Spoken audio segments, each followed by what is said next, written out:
Hey everybody! Thank you so much for requesting this video that Stella and I are going to do to show you how to do some EFT tapping and apply it to the challenges in your own life. We decided that we are going to work on anxiety today.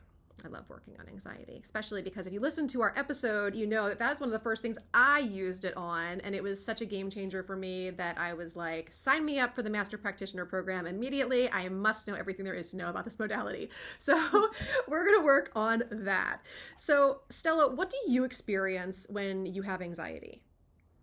I think the main things are like sweating, my palms will sweat, my heart rate gets elevated, and I just feel kind of disconnected from my body. I feel like when I feel regulated, I feel like my body is like one kind of unit, and I feel warm, and like my blood is just flowing, I don't know, evenly everywhere. But when I have anxiety, my hands will feel very cut off from my arms, and like my chest feels very tight and separated, and it's just more... Those are great descriptors. United, Yeah. Are there any colors that for you go with anxiety, or anything that, like, when you think anxiety, there's like a color come to mind or anything? It doesn't always for people, but it's an interesting thing when it does. Maybe like red. Okay. Like just that tightness, and like I think of heat and I think of like being hot. So maybe red. Okay. Are there certain situations that get you anxious? Definitely. I feel like flying for a long time, caused me anxiety. It sometimes still does, but I feel like the more I do it, the easier it does. But yeah, flying, and I feel like any sort of new situation can definitely cause me anxiety. Like, I'm someone who likes to know everything that's going to happen. I like to know what I'm doing, and kind of uncertainty or trying something new can definitely cause anxiety. Okay. We like to use a scale of 0 to 10 when we do EFT. It's called the SUD scale. Subjective units of distress. It's a lot like when you go to the doctor, if you have a pain and they're like, measure it on, 0 to 10. So when you think about those feelings of anxiety for you right now, where do you feel like you are on that scale, with 10 being the most anxious and 0 being not at all? I feel like maybe a 5 or 6. Okay. Do you know what has you at that level today? Obviously, are you not flying today, are you? No. I think I was nervous for this for sure. Anytime I have a guest on my podcast, and, just chatting with a newer person can definitely cause anxiety. And I feel like I have a pretty busy day of getting things done. So just the anxiety of making sure everything gets done. Are Mondays worse than other days of the week? For sure, they can be. Okay. All right. It is a Monday today for anybody who's listening. That's like, why is she asking me about Monday? We're recording on a Monday. Okay. So 5 or 6. Let's see what we can do to chop that down a bit. And with the flying, I'm not going to go into that because that is really specific, but I do work with clients often on fear of flying. It's one of the easiest things to kind of get through, honestly, with EFT. But has that been like forever for you, or did that come in at like a certain stage of your life? I feel like after high school, I started doing some traveling and flying a lot more. And I think also that was a time where I just had a lot of anxiety, with graduating and that transitional phase. So that's kind of when it really started. And I've always kind of had a fear of heights as well. So I think it was just a mix of everything. Okay. Yeah. Fears and phobias are so fun to work on with EFT. And it sounds like sick when I'm like, let's resolve a trauma. It'll be fun. But it really is. Like, I don't know. There's something, my clients always end up laughing, even if we started the session like crying or freaking out. So those are definite things. If anybody's listening, it's like, I have fear of heights or fear of flying. These are things you can use this for. I'm not going to go into that because it does normally, there's layers there. Not just like, it's not like a one and done kind of thing. There's some layers, but we can definitely take the top off of this anxiety, that's for sure. So what you're going to do is you're just going to follow the leader with me. We're going to start on the side of the hand. It doesn't matter which hand you use. You can go back and forth, whatever, but it's a karate chop point. So just think about like where you would strike a board. That's where you're going to tap with your other hand. We're going to do the top of the head. I normally just kind of use all my fingers and just kind of go around the crown of my head. We're going to do the eyebrow, where your eyebrow starts near your nose. We're going to do the side of the eye. We're going to do under the eye, and basically you're following that eye bone around the whole time. And we're going to do under the nose, under the mouth, kind of in that cleft area of the chin. The collarbone isn't the actual bone, it's below it. It's kind of like there's this, if you've worked out lately and your chest is sore, you'll know you're in the right spot. Yeah. I was doing chest yesterday, I could feel that one. And then under the arm for, bra wearers, it's where the strap goes around. So those are the spots. We're gonna go through those a couple times, and you're just going to repeat after me. If you're doing this at home and you're listening to the recording and there's something I say that you could tweak to be more you, feel free to change the words. Make this your own, speak to your own situation as well as you can. And let's see if we can chop this anxiety in half here or more. I just want to ask, is there a specific way to breathe through this, or is it just kind of your natural rhythm of breath? No, I mean, as a practitioner, when I work with people, I'm always kind of paying attention to breathing. I don't expect you to get too agitated during this or anything, but when I'm working with people on deeper things, I'm looking for are they starting to kind of hyperventilate or get upset or whatever, because this technique will not re-traumatize you, but sometimes the way people are breathing or not allowing their energy to flow can. So I'm always looking for that. And I interrupt with inappropriate things to cut people off and get them back on a normal train of thought. But yeah. And then, so anybody who's listening, just write down your number at home. I always say this, if you've ever watched any of my videos, you'll hear me say this over and over again, but we always forget how powerful we are. And then somebody will be anxious at the beginning and they won't feel anxious at the end, and they'll just go, I guess I just wasn't that anxious anyway. I want you to know how powerful you are. I want you to know how empowering this is, and I want you to feel the full thing. So write your number down so that you don't forget it. All right, here we go. Let's work on this anxiety. You can start by taking a nice deep breath in through your nose and out through your mouth.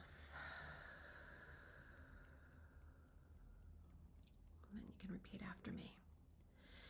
Even though I have all this anxiety. Even though I have all this anxiety. There's so much uncertainty in my life. There's so much uncertainty in my life. And I don't like it. And I do not like it. I want to love, accept, and forgive myself. I want to love, accept, and forgive myself. Even though I have all these feelings of anxiousness. Even though I have all these feelings of anxiousness. All these feelings in my body because I'm anxious. All these feelings in my body because I'm anxious. I honor these feelings and accept myself anyway. I honor these feelings and accept myself anyway. Even though it's Monday and I'm anxious. Even though it's Monday and I'm anxious. I have a busy day. I have a busy day. I was nervous about interviewing. I was nervous about interviewing. And I've got so much to do. And I've got so much to do. I love and accept myself anyway. I love and accept myself anyway. Now we're going to start at the top of the head. All this anxiousness. All this anxiousness. I can feel my heart start to race when I get anxious. I can feel my heart start to race when I get anxious. Side of the eye. And I feel so disconnected. And I feel so disconnected. It doesn't feel good at all. It doesn't feel good at all.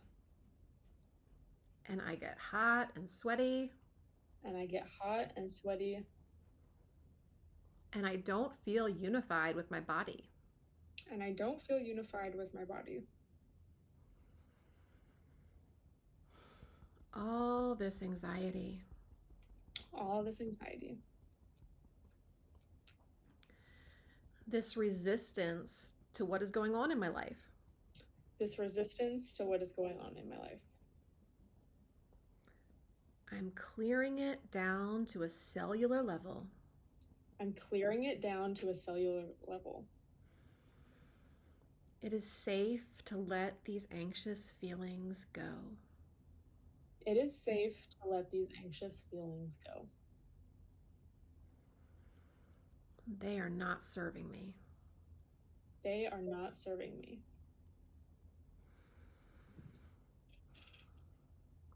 Even if I think they are. even if I think they are. All this anxiety. All this anxiety.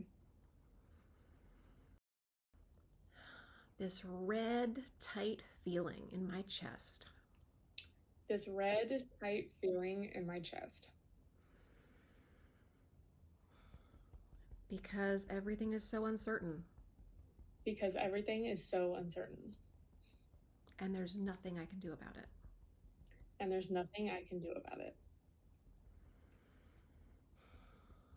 The only thing I can do anything about is my own thoughts. The only thing I can do anything about is my own thoughts.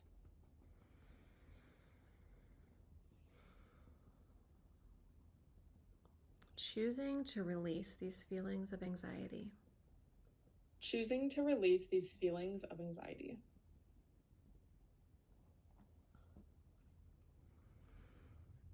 I don't need to feel anxious in order to get things done. I don't need to feel anxious in order to get things done. I can have a great Monday and do all the things without this feeling. I can have a great Monday and do all the things without this feeling. Sometimes I think some part of me thinks I won't do the things if I'm not anxious. Thinks I won't do the things if I'm not anxious. Like somehow I'll just forget my to-do list. Like somehow I'll just forget my to-do list. If I'm not putting this added pressure on myself. If I'm not putting this added pressure on myself. But this added pressure just slows me down. But this added pressure just slows me down. It prevents me from showing up as myself. It prevents me from showing up as myself. It makes me feel like I have less integrity. It makes me feel like I have less integrity. And less authenticity. And less authenticity. Letting go of these anxious thoughts and stepping back into my true self. Letting go of these anxious thoughts and stepping back into my true self. Now we're going to tap the sides of the fingers. With love. With love. Pointer finger. Compassion. Compassion. Ring finger. Forgiveness. Forgiveness.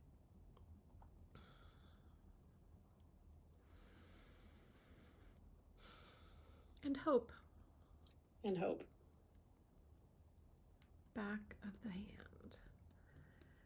I forgive myself and call my power back into my body. I forgive myself and call my power back into my body. I am whole, complete, and powerful. I am whole, complete, and powerful. All right, while you're tapping on the back of your hand, take another nice deep breath in through your nose. Out through your mouth. We're going to do some eye movements. So I'm going to have you look straight ahead, and I'm going to have you look hard down to the right and back up to center. So it's like a diagonal look down, and then hard down to the left and back up to center. I'm going to roll the eyes. So start at like the 12 hand on the clock, like looking straight up, and then do a clockwise eye roll in a circle, kind of like you're going around all the times on the clock. And then once you get back up to 12, go counterclockwise. So from 12 to 11, 10, 9, 8. And now I'm going to have you just hum for a couple seconds. Happy Birthday is the tune most people know. So, and then count to 5. 1, 2, 3, 4, 5. 1, 2, 3, 4, 5. And then hum a few more seconds. And then another nice deep breath in through the nose.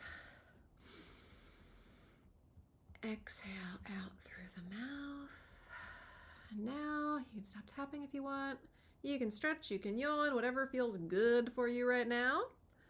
And just tell me what came up for you. I definitely felt more connected to my body. I feel like I was more focused on the sensations and what I was saying than focusing on feelings of anxiety. So that was helpful. And I definitely felt more relaxed as we progressed throughout it. Good. If you were going to rate that feeling of anxiety again, where do you feel like you'd be on the scale? I feel like I'd be like a 1, honestly. Awesome. I feel a lot more. That is a big shift. Yeah. I've never found a technique that helped me feel more present faster than that. Like presence. They like take deep breaths, and that can help a lot. But I think with everything else, I can imagine, especially being in like a super just anxious moment, that just helping break through that so much. Yeah, for sure. So, and then at this point, like this is where I normally would ask somebody, okay, so we're at a 1, like what's left for you? A 1's not very much, so that's going to be a little bit hard to describe. If you can picture it though, if you can picture what's left for you and just, we'll do a few more eye movements and see if we can reduce it even more. So do you know what's left for you? Is it just that life's still uncertain and you have no idea? Or like, what do you feel like the 1 is made up of? I think it's just in like general. Okay. Yeah, so, it is hard to say specifically. Yeah. So just tap on the side of the hand where we were doing the karate chop point before. Just take a deep breath. And then if you look straight ahead, I'm going to have you like look up to the ceiling and down to the floor. Like just do that like kind of slow 4 or 5 times while you're just focusing on whatever the uncomfortable feeling is that you still have that makes up that anxiety for you. And then once you get done that, it's almost like pretending there's a tennis match. So we're just going to take our eyes side to side, like you're watching the tennis ball go from one side to the other while you're holding your head stable.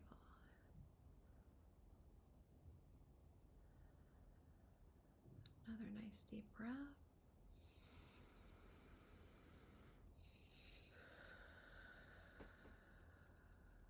Did that take another little bit of the edge off? Mm-hmm.